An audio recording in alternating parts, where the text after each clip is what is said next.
নমস্কার বন্ধুরা, সবাই কেমন আছো? আশা করি তোমরা সকলেই ভালো আছো। আজকে আমি চলে গিয়েছিলাম বালুরঘাটের শ্রী শ্রী লোকনাথ জ্যোতির্ময় মন্দিরে। এদিন ছিল বাবার বাৎসরিক অনুষ্ঠানের শেষ দিন। বাৎসরিক অনুষ্ঠান উপলক্ষে মন্দির প্রাঙ্গণ খুব সুন্দর আলো এবং ফুলের মালায় সাজানো হয়েছে। আপনারা দেখতে থাকুন। বনে বনে জলে জঙ্গলে আমরা যে যখনই বিপদে পড়ি, বাবাকে একবার ডাকলেই মন থেকে বাবা ঠিক আমাদের উদ্ধার করেন।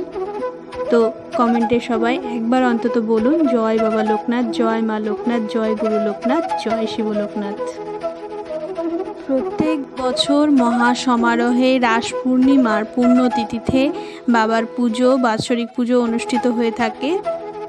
পুজো উপলক্ষে বিভিন্ন রকমের অনুষ্ঠানের আয়োজন করা হয় এবং সকালবেলা প্রভাত ফেরি, বাবার পাদুকা নিয়ে বর্ণাঢ্য শোভাযাত্রা, এছাড়াও মন্দির চত্বরে মহাসমারোহে যাগযজ্ঞ অনুষ্ঠিত হয়। আর সাংস্কৃতিক অনুষ্ঠানের মাধ্যমে বাবার সুন্দর সুন্দর গান আমরা শুনতে পাই। দেখো, রাধা গোবিন্দের একটা মন্দির করেছে, গণেশ পুজোর জন্য মন্দির করেছে, যজ্ঞ চলছিল। তো তোমাদেরকে তারই কিছু অংশ আমি দেখাচ্ছি। এই বাৎসরিক পুজোকে কেন্দ্র করে বহু দূর দূরান্ত থেকে ভক্তদের সমাগম হয়। সকালবেলা নগর পরিক্রমা হয় এবং দেখুন, খুব সুন্দর একটা মায়ের মূর্তি এখানে স্থাপন করা রয়েছে। এবার আসি বাবা লোকনাথের দর্শন।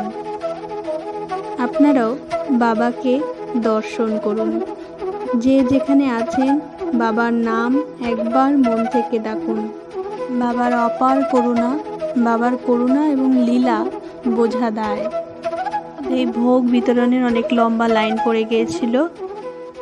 মন্দিরটি দক্ষিণ দিনাজপুর জেলার সদর শহর বালুরঘাটে অবস্থিত।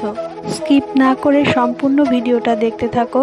আর এখনও যারা চ্যানেলটা সাবস্ক্রাইব করোনি বন্ধুরা, তোমরা অবশ্যই চ্যানেলটা সাবস্ক্রাইব করে বেল বাটনটা ক্লিক করে রেখো, পরবর্তী ভিডিওগুলো মিস করতে না চাইলে। আর লাইক শেয়ার করতেও ভুলো না। কারা কারা এর আগেও এই মন্দিরে গিয়েছো এবং কারা বালুরঘাট থেকে দেখছো এবং কে কোথা থেকে দেখছো ভিডিওটা অবশ্যই কমেন্ট করে জানিও।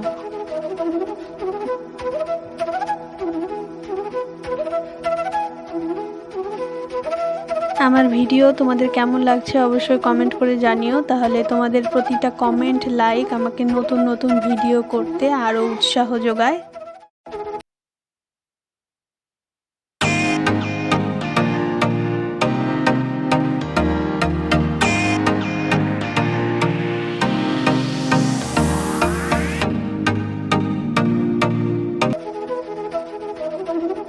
জয় বাবা লোকনাথ।